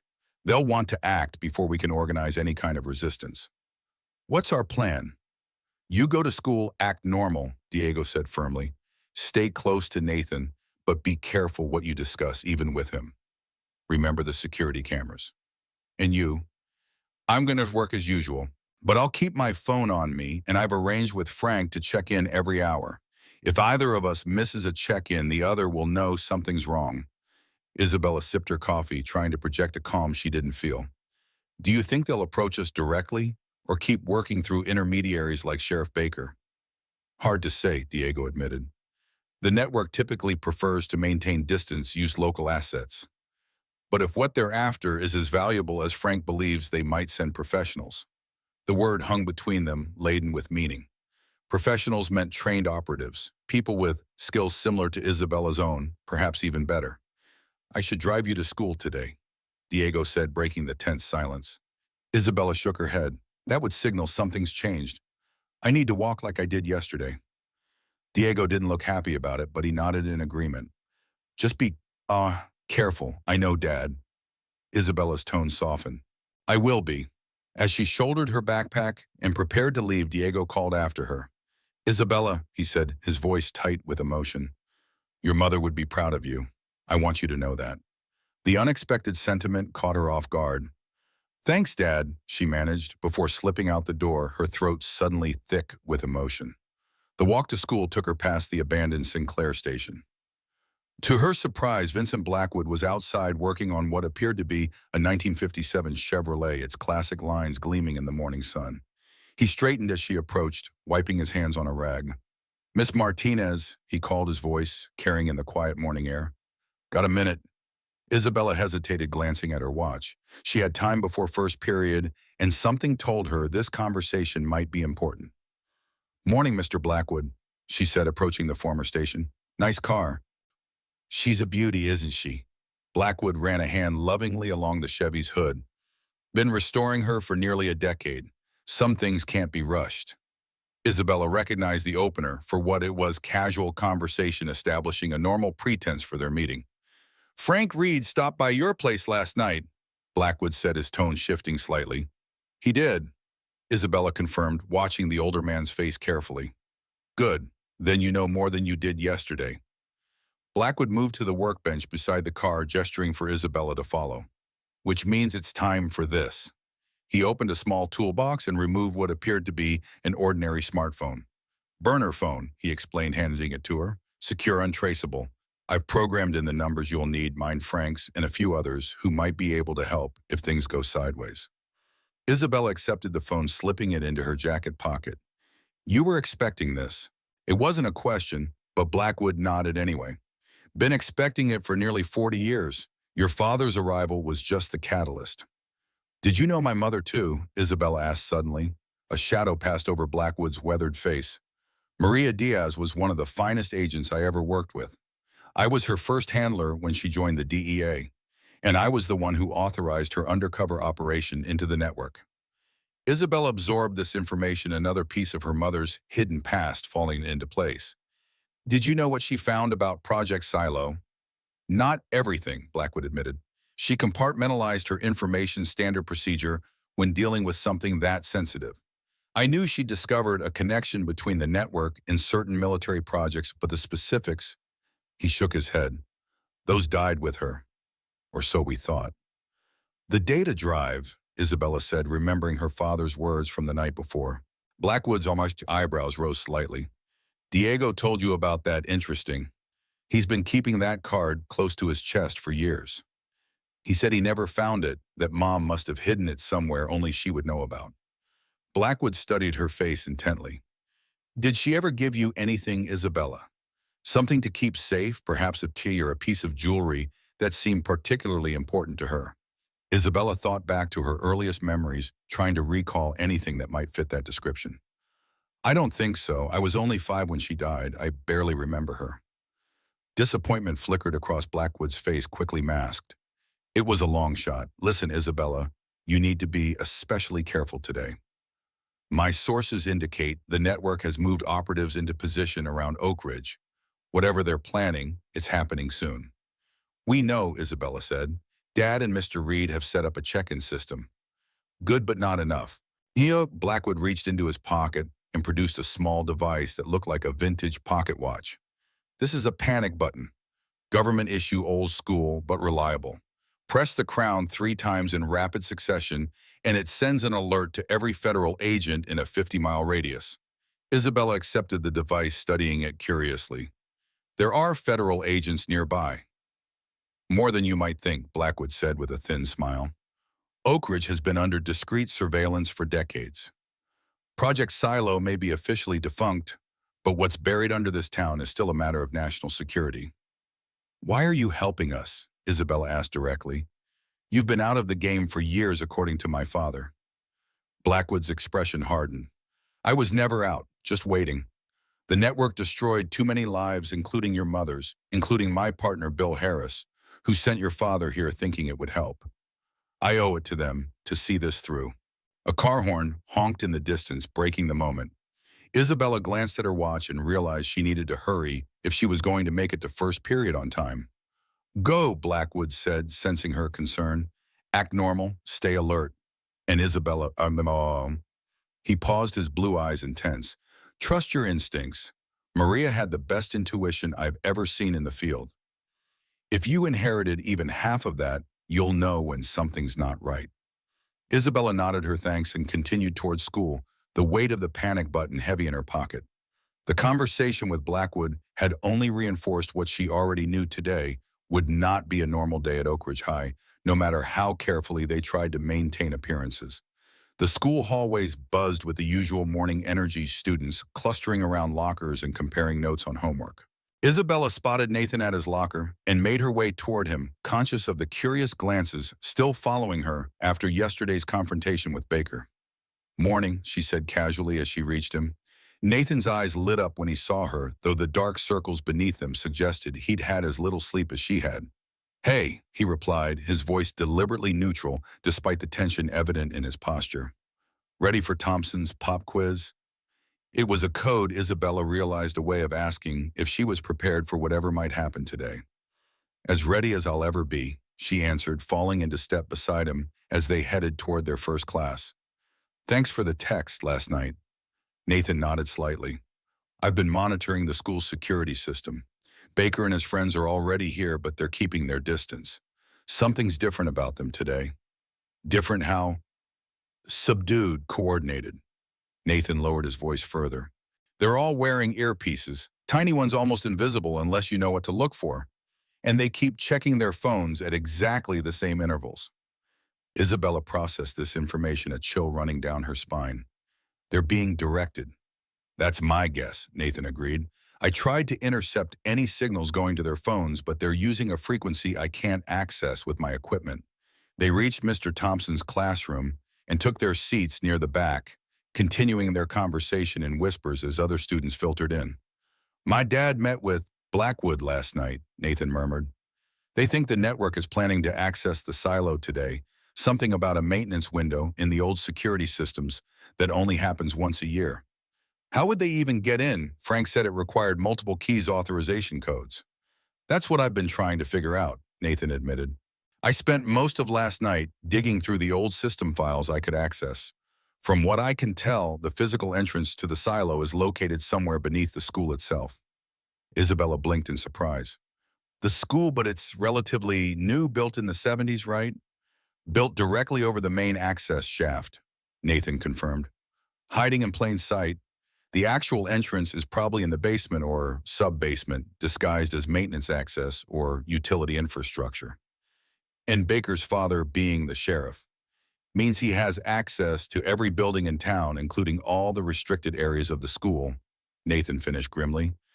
Perfect cover for the network's operation. Their conversation was cut short as Mr. Thompson entered the classroom, his usual jovial demeanor somewhat subdued. As he began the day's lesson on Cold War politics, a topic that now held new meaning for Isabella, she noticed him glancing repeatedly at the clock as if waiting for something.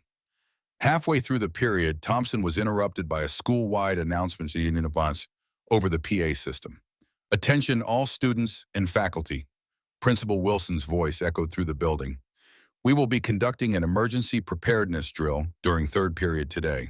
All students should remain with their assigned teachers and follow standard lockdown procedures when the alarm sounds. This is only a drill, but we expect full compliance and cooperation. Isabella and Nathan exchanged significant looks. A lockdown drill would provide perfect cover for anything the network might be planning, students confined to classrooms, hallways, empty staff focused on security protocols rather than unusual activity in restricted areas. Third period, Nathan whispered. That's when the maintenance window opens in the old security system. Too much of a coincidence. Isabella nodded in agreement, her mind racing ahead to what this might mean. We need to get to the basement before the lockdown starts. How the basement access is kept locked, and there are cameras covering all the entrances. Isabella thought for a moment, then leaned closer. Do you know where the access points are? 3 that I've found in the building schematics, Nathan replied. 1 in the janitor's closet near the cafeteria, 1 in the back of the auditorium behind the stage, and 1 in the floor of the old boiler room. Which is closest to our second period classes, Nathan considered. The janitor's closet. It's on the same hallway as the chemistry lab. Then that's our target, Isabella decided. We'll slip away during the transition between second and third periods before the lockdown starts. The remainder of first period passed in tense anticipation.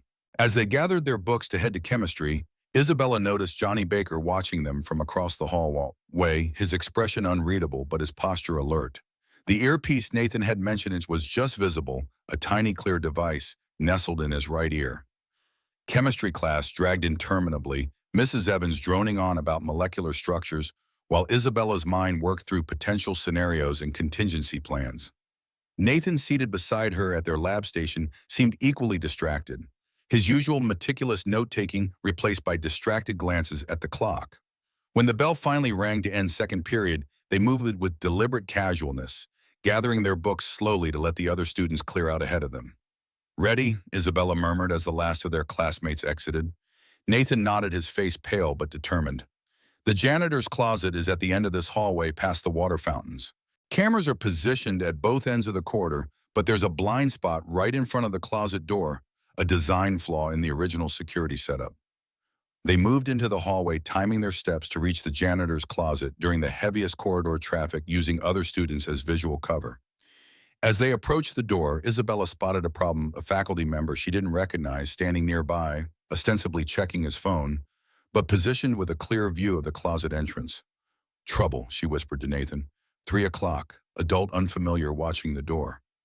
Nathan glanced briefly in the indicated direction. That's not faculty, he said quietly. I know every teacher and staff member in this school. He's an outsider. Isabella made a split-second decision drawing on her training. Follow my lead. She stumbled, dramatically collapsing against Nathan and sending both their books scattering across the hallway floor. The noise and commotion drew attention from everyone nearby, including the suspicious man. Oh no, Isabella exclaimed loudly. My ankle! Nathan caught on immediately, kneeling beside her with convincing concern.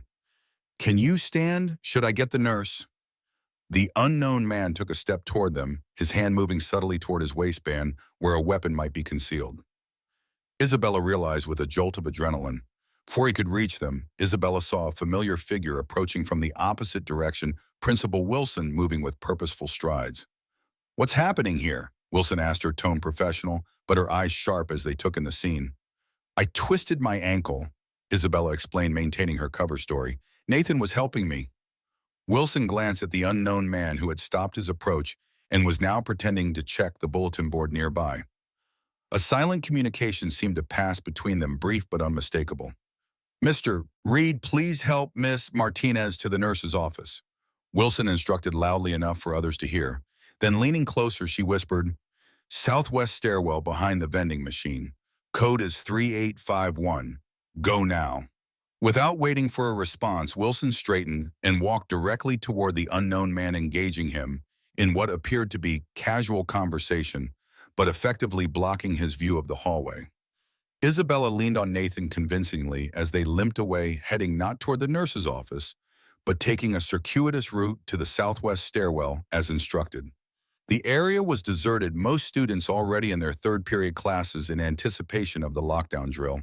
There, Nathan pointed to an ancient vending machine that looked like it hadn't been stocked since the 1980s. It must conceal something. Sure enough, as they moved behind the bulky machine, they discovered a small access panel in the wall, almost invisible unless you knew to look for it. A keypad with worn numeric buttons confirmed they had found what Wilson had directed them to. Nathan punched in the code 3851, and the panel slid open with a soft pneumatic hiss, revealing a narrow staircase descending into darkness. After you, Petro, Isabella said with a grim smile. Actually, Nathan replied, producing a small flashlight from his backpack. I think I should go first. I've studied the schematics, remember? Isabella nodded, conceding the point. They entered the hidden passage, the panels sliding closed behind them with a soft click. The staircase was steep and utilitarian, clearly not designed for regular use. The air grew cooler and damper as they descended, the flashlight's beam casting long shadows on concrete walls. How far down does this go? Isabella whispered after they'd been descending for what felt like several minutes. According to the original plans, there are 4 sublevels beneath the school, Nathan replied, his voice echoing slightly in the enclosed space. But only the top 2 are on the official blueprints. The others are classified part of the original silo infrastructure. The staircase eventually opened onto a narrow corridor lined with pipes and electrical conduits.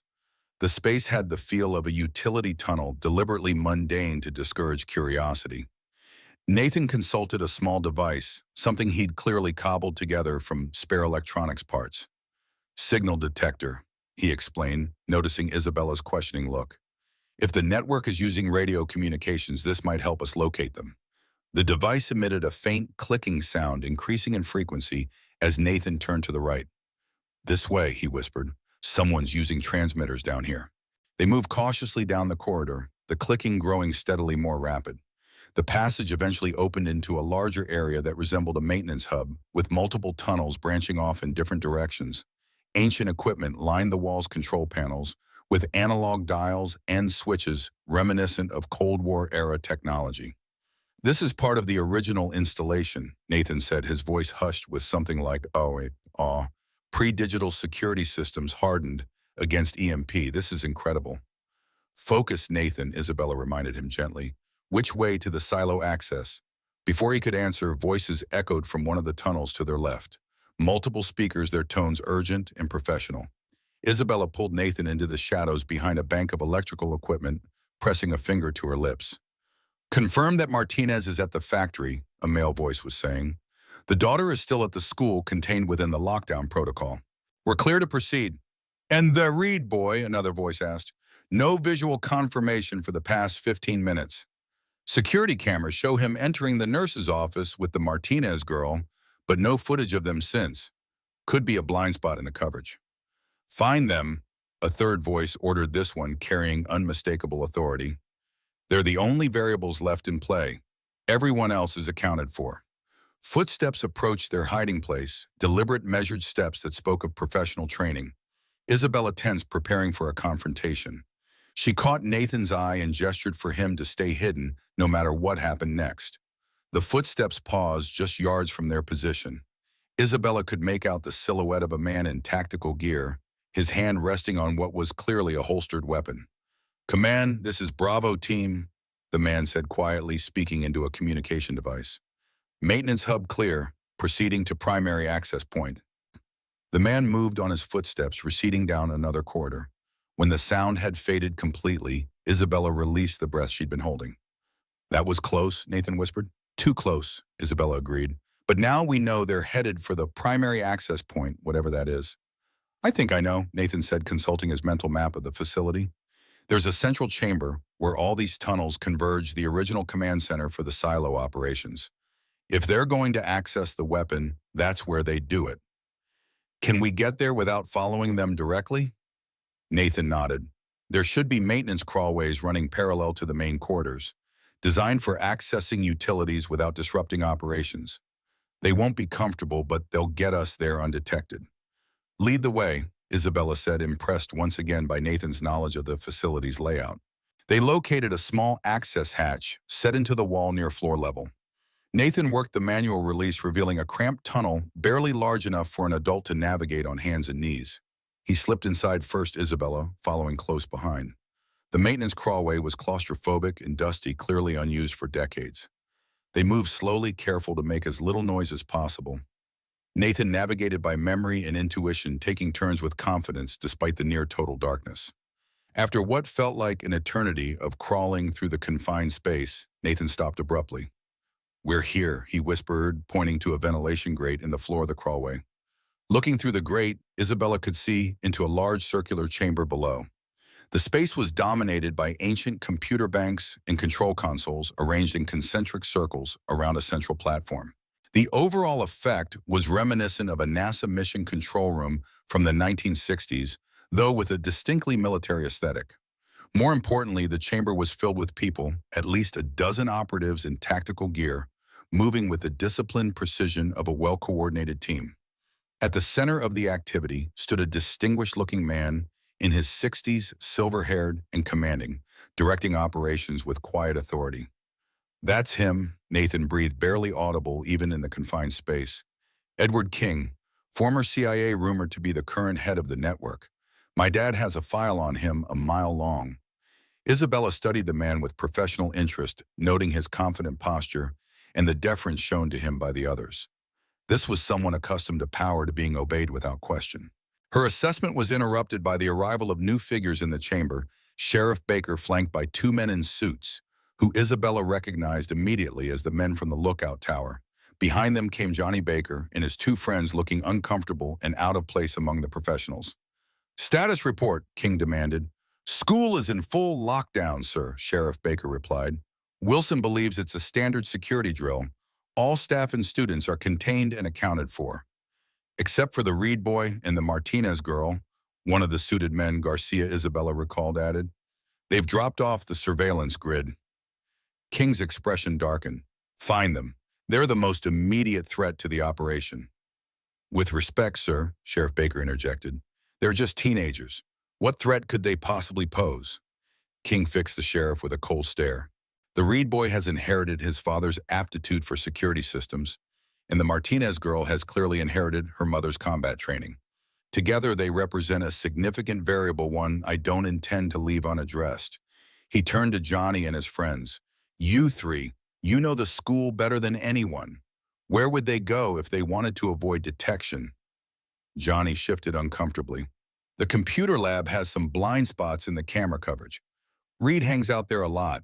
Or maybe the library there's are study rooms in the back that aren't monitored. King seemed unimpressed with these suggestions. Check both locations. And remember, we need them alive and unharmed.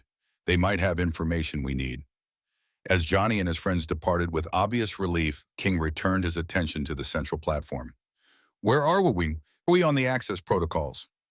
A technician looked up from one of the consoles. Primary security systems are bypassed. We're working on the biometric verification now. Without the original authorized personnel, we'll need to spoof the system, which takes time. Time we don't have, King said sharply.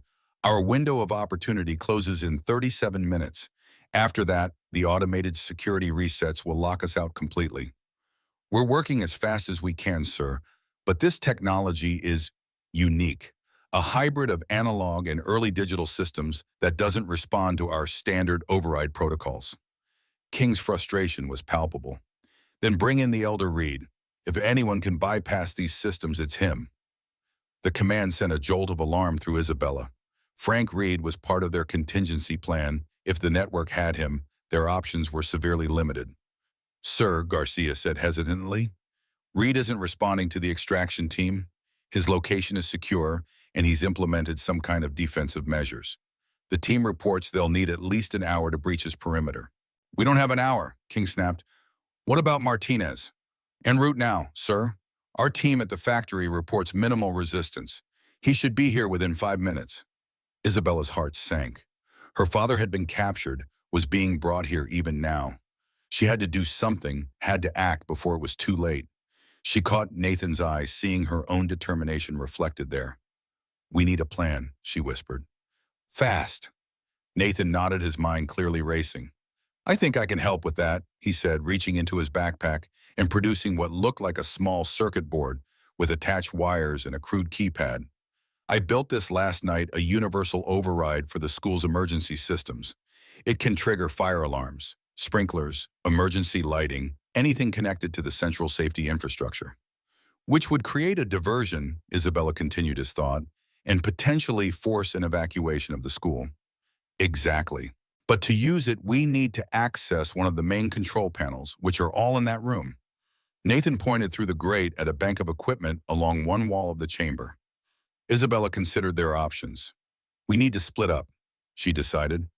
I'll create a diversion from here to draw their attention. You circle around through the maintenance tunnels, find a way into the chamber when it's clear, and get to that control panel. Nathan looked skeptical. What kind of diversion could you create from here? In answer, Isabella reached into her pocket and produced the panic button Blackwood had given her. 3 clicks, and every federal agent within 50 miles gets an alert.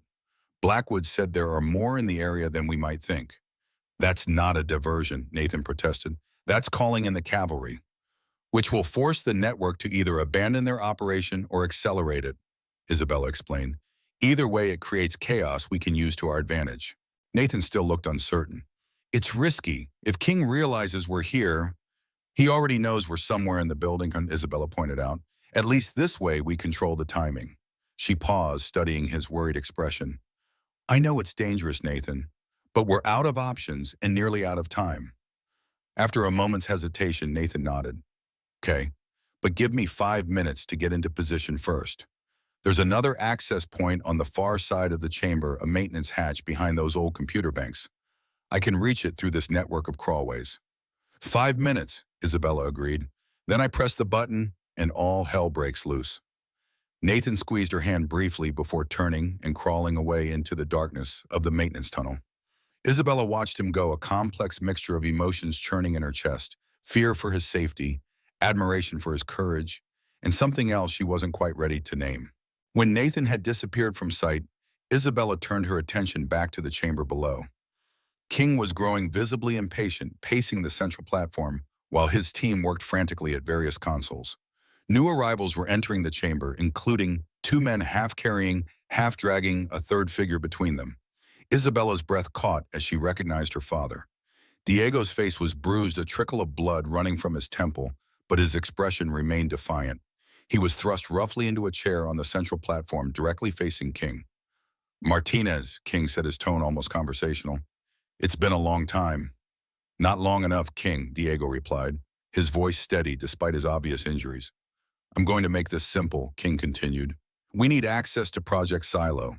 You have information that can help us achieve that, either the location of your wife's data drive or details about the facility's security protocols that you overheard during your time with us. I don't know what you're talking about, Diego said flatly. King sighed as if disappointed. I expected better from you, Martinez. Surely your daughter's safety means something to you. Isabella tensed at the mention of herself, her protective instincts flaring. Leave Isabella out of this, Diego growled, struggling against the restraints binding him to the chair. She knows nothing about any of this. Perhaps, King conceded, but she's proven quite resourceful today, evading our surveillance, disappearing during the lockdown. She takes after her mother in that regard. The comparison seemed to strike a nerve with Diego. Maria was 10 times the operative you'll ever be, King. She saw through your organization from the beginning. And it cost her her life, King replied coldly. A fate you and your daughter will share unless you cooperate. Now, where is the data drive? I told you I don't know, Diego insisted. Maria never told me where she hid it. King studied Diego's face intently. I believe you, he said finally, which is unfortunate as it makes you considerably less valuable to our operation. He turned to one of his technicians. Status update. 31 minutes remaining in the access window, sir. Biometric verification still presenting problems. King turned back to Diego. It seems we need to accelerate our timeline. Bring in the boy. Isabella's blood ran cold. They couldn't mean Nathan. He was still making his way through the maintenance tunnels. But if not him, then who? Her question was answered moments later as two operatives entered the chamber, dragging a struggling Johnny Baker between them. What the hell is this? Sheriff Baker demanded, moving toward his son. This wasn't part of the arrangement. The arrangement has changed, King said dismissively. Your son's biometric profile is close enough to one of the original authorized personnel to potentially fool the system. A lucky genetic coincidence that might save us considerable time. You never said anything about using my son as a guinea pig, the sheriff protested. Your objections are noted, King replied coldly, and irrelevant. Proceed with the biometric scan. Johnny was forced onto the central platform, his face pale with fear. Dad, he called out, his tough guy facade completely gone. What's happening? Sheriff Baker looked torn between his loyalty to the network and concern for his son. It's okay, Johnny. Just do what they say and everything will be fine. Even from her hiding place, Isabella could see the betrayal in Johnny's eyes as he realized his father had willingly involved him in something dangerous, something beyond the petty bullying and small-town corruption he'd been raised to consider normal. Isabella checked her watch. Nathan's 5 minutes were nearly up. She readied the panic button, her thumb hovering over the crown. Below, the technicians were positioning Johnny in front of what appeared to be a retinal scanner, an anachronistic piece of technology that nonetheless looked fully functional. Initiating biometric verification, one of the technicians announced. Isabella pressed the panic button 3 times in rapid succession, feeling the slight vibration that confirmed the signal had been sent. For a moment, nothing happened. No alarms, no indication that anything had changed. Then all hell broke loose. Emergency lights began flashing throughout the facility, accompanied by a deafening klaxon that echoed through the chamber.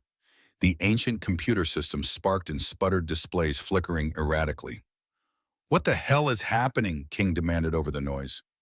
Security breach, a technician shouted back. Someone's triggered the original failsafe protocols. Override it. I can't.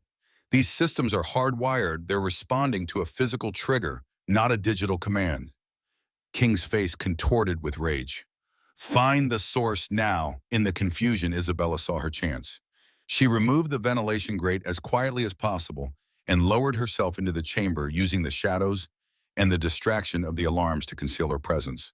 She moved stealthily toward her father, utilizing the training he had given her to remain undetected. Diego spotted her first, his eyes widening in alarm. He gave an almost imperceptible shake of his head, a warning to stay back. Isabella ignored it, continuing her approach. If she could free him during the chaos, they might have a chance to escape. She had nearly reached him when a hand clamped down on her shoulder. Isabella reacted instinctively, twisting to break the grip and striking at her assailant's solar plexus. Her blow connected solidly, but the man, one of King's operatives, was professionally trained, absorbing the impact encountering with a sweep that nearly took her legs out from under her. Isabella recovered her balance and squared off against her opponent, aware that the commotion had drawn attention. King turned from the central console, his expression shifting from anger to satisfaction as he spotted her. "Well, well," he said, somehow making himself heard despite the continuing alarms. "Isabella Martinez, how kind of you to join us." Before Isabella could respond, a new disturbance erupted on the far side of the chamber. Nathan had emerged from his access point and reached the control panel, his fingers flying over the ancient keyboard. Whatever he was doing was having an effect. The emergency lights were now cycling in a distinct pattern, and new alarms had joined the cacophony. "Stop him," King ordered, pointing at Nathan. Two operatives moved to comply, but they were too late. Nathan completed his sequence, and a new sound joined the chaos, the distinctive hiss of the fire suppression system activating. Sprinklers throughout the chamber burst to life, drenching everyone and everything in sight. The water had an unexpected effect on the ancient electronics. Sparks flew from control panels, and several of the older computer banks began smoking ominously. The operatives were momentarily distracted, trying to protect sensitive equipment from the deluge. Isabella seized the opportunity, breaking away from her opponent and sprinting toward her father. Using techniques he had taught her years ago, she quickly released the restraints binding him to the chair. "What are you doing here?" Diego demanded as he stood, his voice barely audible over the alarms. "Saving you," Isabella replied simply. "Now come on, we need to get to Nathan." Together, they fought their way across the increasingly chaotic chamber. King was shouting orders, trying to regain control of the situation. But his team was fragmenting, some trying to continue the operation. Despite the deteriorating conditions, others focused on securing the facility against what they believed was an external breach. Isabel and Diego reached Nathan just as he finished inputting a final sequence. "What did you do?" Isabella asked, having to shout to be heard. "Triggered the original evacuation protocol," Nathan replied, eyes bright with adrenaline and accomplishment. "The system thinks there's a catastrophic failure in the missile silo. It's initiating a complete facility lockdown." "That's not an evacuation," Diego pointed out. "No, but it is sending automated alerts to every emergency response system in a 100-mile radius," Nathan explained, "including military channels that haven't been used since the Cold War. Trust me, help is coming." As if to confirm his words, a new alarm joined the symphony of chaos, different in tone and pattern from the others. King recognized it immediately, his face draining of color. "Abort," he commanded. "We're blown. Secure what you can and evacuate immediately." His team moved with professional efficiency despite the water and alarms, gathering essential equipment and beginning an organized withdrawal. Sheriff Baker stood frozen, torn between following King's orders and helping his son, who remained strapped to the biometric scanner on the central platform. Isabella made the decision for him, sprinting toward Johnny, while Diego and Nathan provided cover. She reached the platform and quickly released the restraints, pulling Johnny to his feet. "Why are you helping me?" Johnny asked, confusion evident even through his fear. "Because it's the right thing to do," Isabella replied simply. "Now move." The four of them, Isabella, Diego, Nathan, and Johnny, made their way toward one of the exit tunnels, fighting against the flow of evacuating network operatives. They had nearly reached safety when a voice rang out behind them. "Martinez!" Isabella turned to see King standing on the central platform, water streaming down his face, a handgun leveled directly at Diego's back. "This isn't over," King declared, his finger tightening on the trigger. Before he could fire, a new figure appeared in the chamber. Vincent Blackwood, moving with the deadly precision of a man half his age. He tackled King from behind the gun, discharging harmlessly into the ceiling. "Go!"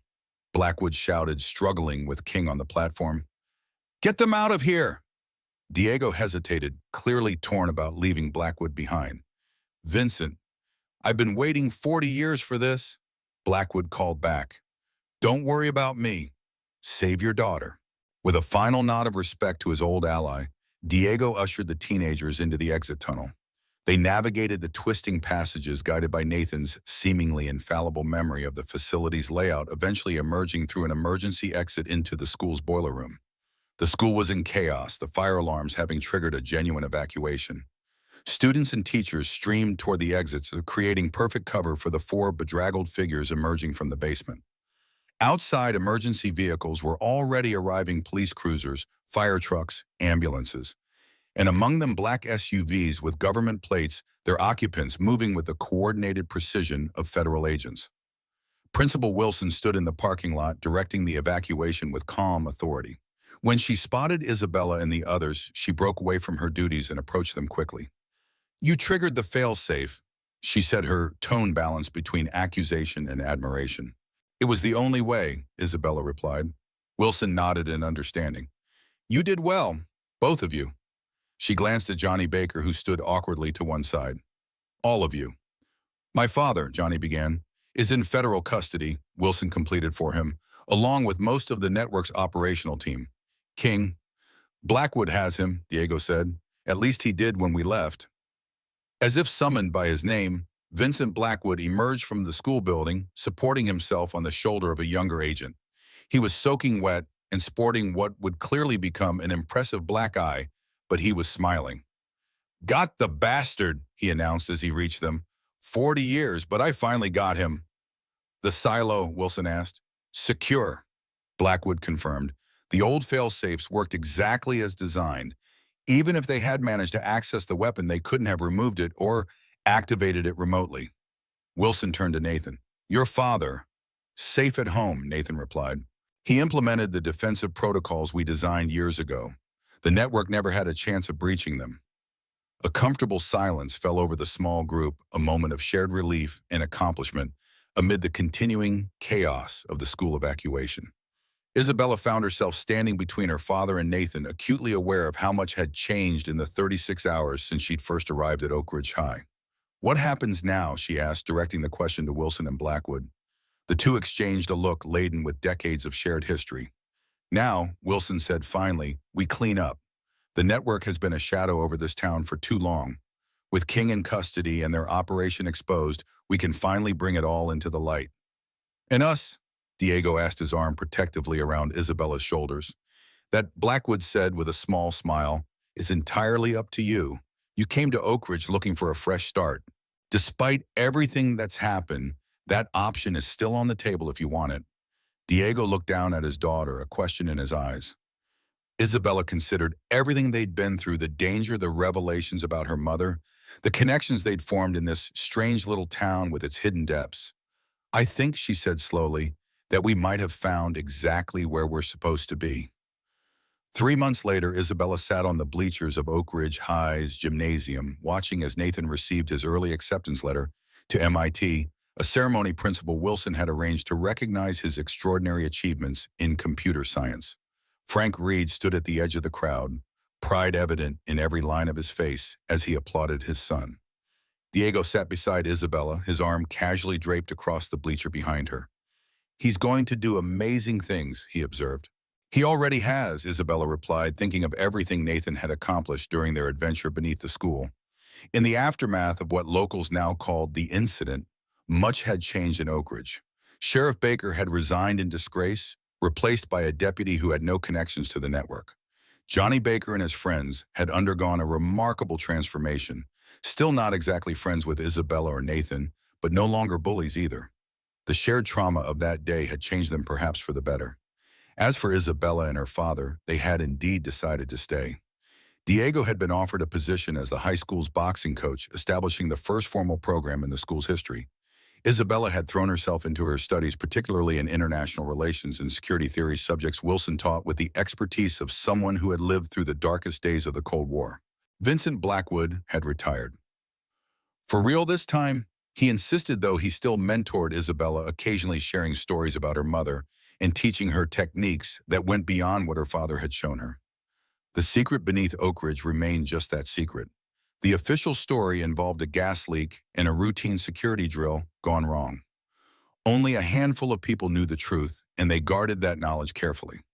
As the ceremony concluded and students began filing out of the gymnasium, Nathan made his way to Isabella's side, his MIT acceptance letter clutched tightly in his hand.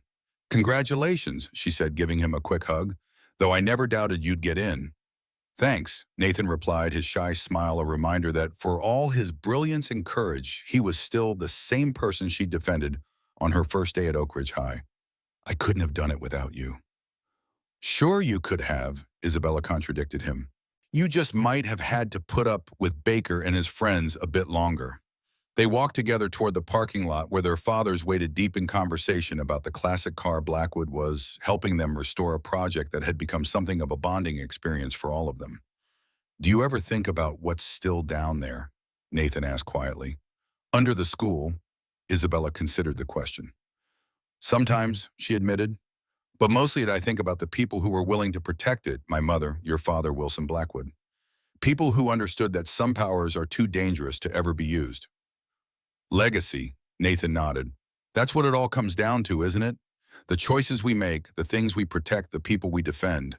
Isabella looked around at the small town that had become her home, at the school where she'd found friendship and purpose, at her father, who was finally free of the shadows that had haunted him for so long, at Nathan, who had proven that courage came in many forms. "I think," she said slowly, "that as legacies go, we could do a lot worse." As they joined their fathers, Isabella felt a sense of peace she hadn't experienced since before her mother's death.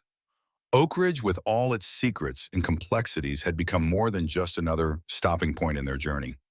It had become the place where she finally understood the most important lesson her parents had tried to teach her, that true strength wasn't about fighting skills or physical power, but about knowing what was worth protecting and having the courage to stand up for it, no matter the cost.